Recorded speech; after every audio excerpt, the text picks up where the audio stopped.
دلم تنگ شده کجایی که ببینمت، صدام میلرزه چرا نیستی تو لحظه ها. نفسات رو میخوام، گرمای دستاتو میخوام، تو نیستی و من با خاطرات تنها.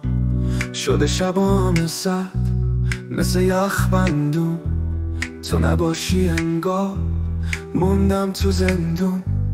بگو چرا نیستی، کجا رفتی بی صدا، هر گوشهای میرم جا مونده رد پا.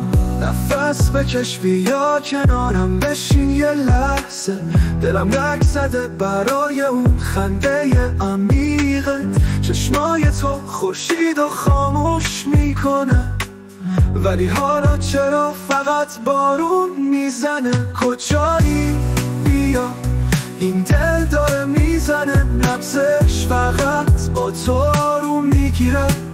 هر ثانیه بی تو انگار یه قرنه، صدامو بشنو نذار بمونه حسرت. بگو چرا نیستی، چرا دوری از دلم، این دوری انگار یه درد تو تنم، دلم تنگ شده. بگو کی برمیگردی، نفسات رو میخواد مثل یه رویا، بگو میمونی.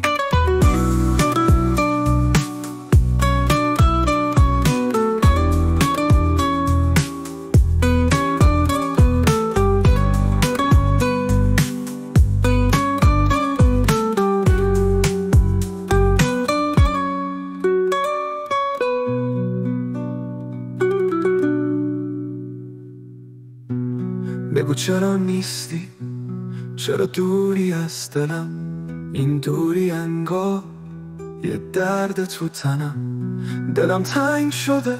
بگو کی برمیگردی، نفسات رو میخوام مثل یه رویا، بگو میمونی.